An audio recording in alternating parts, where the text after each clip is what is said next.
우리나라 20세 이하 축구대표팀이 조 2위로 16강에 진출했습니다. 아마 다들 들으시면서 기분 좋아하셨을 것 같은데 1승 2무 기록했고요. 무패 진출이라는 사상 최초의 기록을 남기기도 했습니다. 지난 대회 준우승의 기적을 다시 써내려갈 수 있을지요? 축구 전문 기자 김현회 스포츠니어스 기자와 함께 이야기 나눠보도록 하겠습니다. 안녕하십니까? 네, 안녕하세요. 김현회입니다. 예, 오랜만에 또 좋은 소식으로 함께 이야기 나누게 됐습니다. 네. 예. 자, 오늘 본격적으로 축구 얘기하기 앞서서 저희 청취자 퀴즈 좀 다시 한번 함께 풀어보고 갈까 하는데 우리 기자님은 술 많이 드시나요, 혹시? 술 좋아하죠. 예. 그러면 이렇게 술자리 했을 때 네. 요즘에는 또 그 금주하는 분들도 많잖아요. 네, 네. 그런 분들 껴있으면 나중에 계산은 어떻게 합니까? 계산은 다음에 그 다음날 일어났을 때 예. 그냥 자연스럽게 다 돼 있더라고요. 그러니까 중간에 제가 낸 적도 있고, 예. 예, 다른 분들이 낸 적도 있고 이제 한 번씩 돌아가면서 좀 내는 것 같은데. 이렇게 예. 한 분 한 분 나눠서 비용 각자 내지 않고. 네, 네. 그런데 이제 음주하시지 않는 분들은 그런 상황에서 좀 난처한 경우가 좀 많이 있더라고요. 그래서 최근에 이게 좀 온라인상에서 논란이 되고 있어서 관련해서 퀴즈를 드렸고요. 오늘 퀴즈는 비용을 각자 낸다라는 의미를 가진 용어를 맞추는 겁니다. 그래서 1번 더치페이, 2번 폼페이, 3번 열정페이, 4번 네. 왕페이인데요. 네. 우리 기자님이 힌트 하나 주시면 좋을 것 같습니다.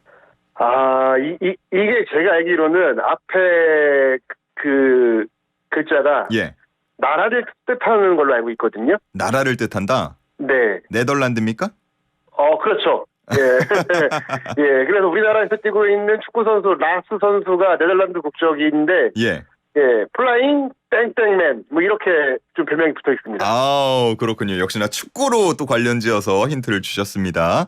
네. 정답 아시는 분 단문 50원, 장문 100원, 샵 0945로 보내주시기 바랍니다. 오늘 시간이 많이 없기 때문에 이 정도 힌트 간략하게 들어보고 우선 조별리그 1승 2무였습니다. 총평을 부탁드릴게요. 네, 이번 대회에서 한국이 1승 2무를 기록하면서 16강에 오르게 됐는데요. 예. 지난 과거 두 차례 대회와 비교했을 때는 전력이 많이 좀 떨어져 있다라는 좀 평가를 받았던 것도 사실입니다. 특히나 이제 이번 대회는 스타 플레이어가 없다, 골짜기 세대다라는 이제 그런 좀 우려들이 있었는데, 예. 2017년 홈에서 열린 대회에서는 당시에 이제 바르샤 듀오라고 했죠. 백승호 선수와 이승우 선수가 팀을 이끌었었고, 예. 지난 19년 폴란드 대회에서는 이강인 선수라는 이제 확실한 스타가 있었습니다. 그렇죠.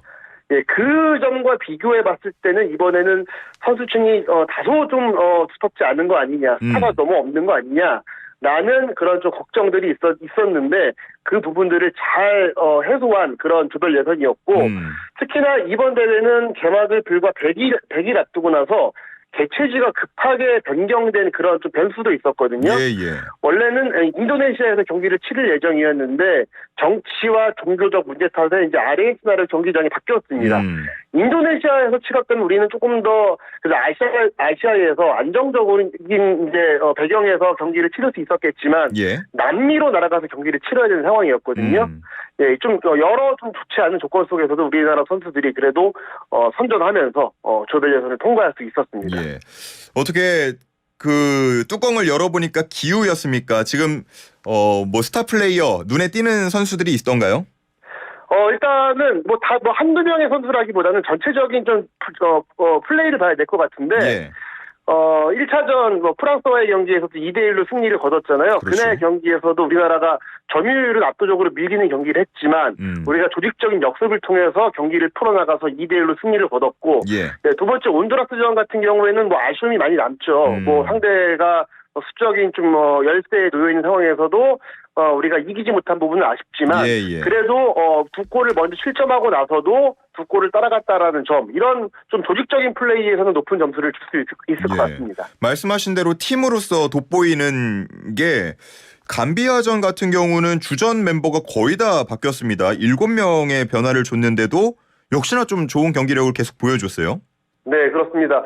우리가 사실은 조별 예선을 치를 때 늘 마지막 경기를 앞두고 나서 경우의 수를 따지는 경우가 많이 있었잖아요. 그러니까요. 그런데 이번에는 16강 진출을 이 두 경기, 앞선 두 경기를 통해서 확정 지어놓고, 그 다음에 이 감비아전에서는 체력적인 안배를 통해서 이 다가올 토너먼트를 준비하는, 지금까지의 우리의 그 한국 축구와는 좀 다른, 그렇죠. 여유 있는 모습들이 있었는데, 예.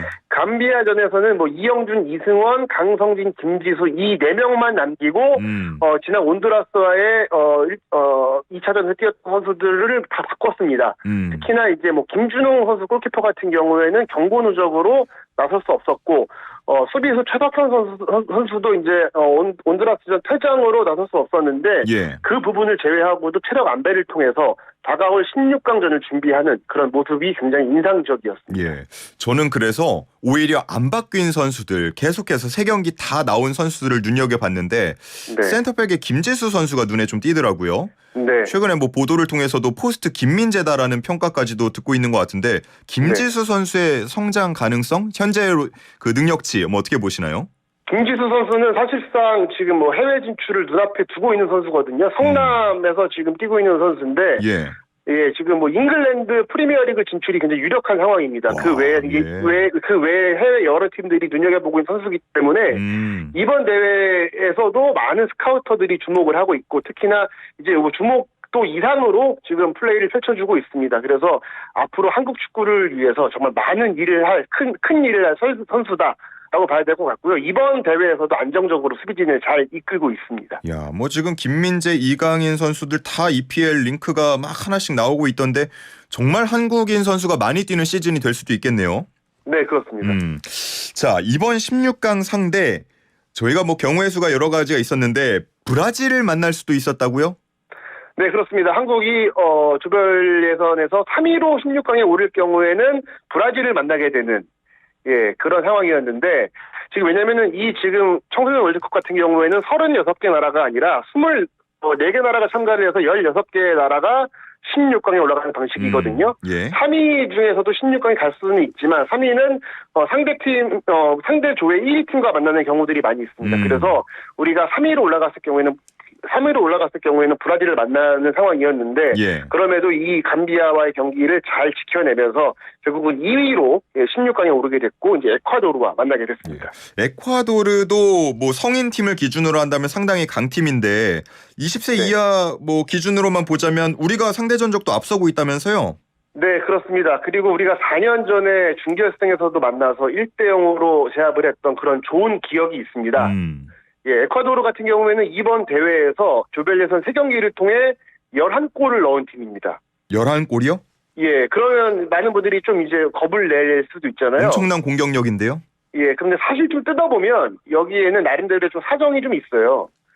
대회 최약체라고 평가받는 피지와 한 주에 속했고, 피지를 상대로 9골을 넣은, 한 경기에서 9골을 넣습니까? 네, 그렇습니다. 그래서 미국전에는 0대1로 패했고, 슬로바키아한테 2대1로 이겼고, 피지를 9대0으로 대파를 하면서 이제 정말 많은 골을 기록을 하게 됐는데, 그래서 우리가 뭐 따지고 보면 그렇게 두려워할 상대는 아니지만, 그래도 뭐 한 선수 한 선수의 좀 그런 장점들을 우리가 잘 좀 눈여겨보고 분석은 좀 해야 되겠다라는 생각이 드는데요.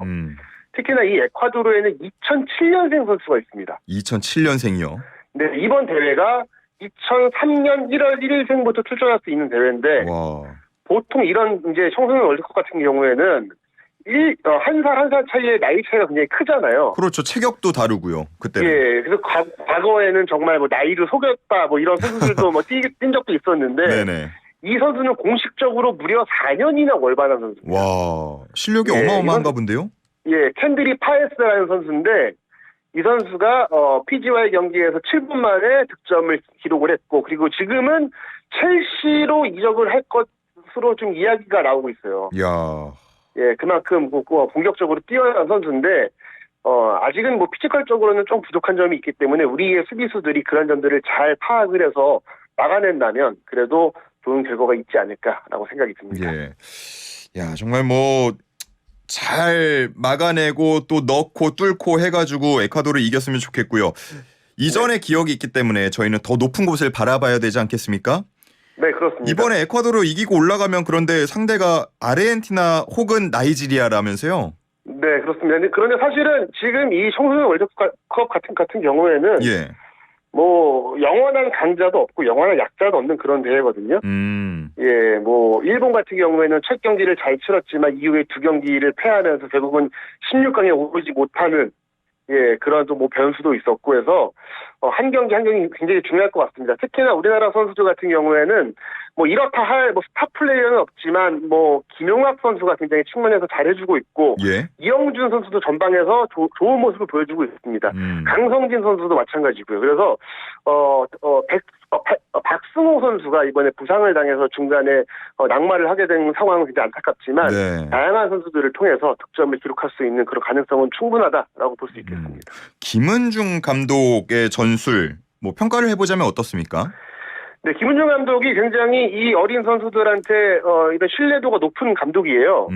예, 그리고 사실은 이번 대표팀 같은 경우에는 대부분의 선수들, 뭐 배준호 선수 정도를 제외하고는 대부분의 선수들이 리그에서 뛰지 못하는 그런 좀 아쉬운 상황이었지만 예. 이런 선수들을 데리고 팀을 잘 조련하고 있습니다. 물론 선수들의 개개인의 면모 자체는 다소 떨어지지만 이 부분들을 이제 조직력으로 잘 메워나가는 그런 플레이를 통해서 이번 대회에서 성과를 내고 있습니다. 좋습니다.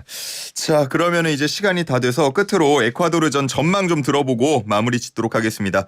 에콰도르전 경기 결과 어떻게 전망하십니까?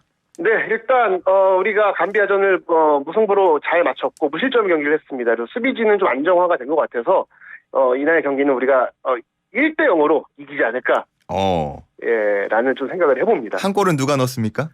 저는 포르티모네세에서 뛰고 있는 김용학 선수가 지금 잘하고 있거든요. 예, 그래서 이 선수 한번 믿어보겠습니다. 좋습니다. 오는 2일입니다. 오전 6시에 아마 경기가 치러질 텐데 예측이 맞아 떨어지는지 한번 지켜보고요. 더 높은 곳으로 올라가면 또 기자님과 인터뷰 더 이어가도록 하겠습니다. 고맙습니다.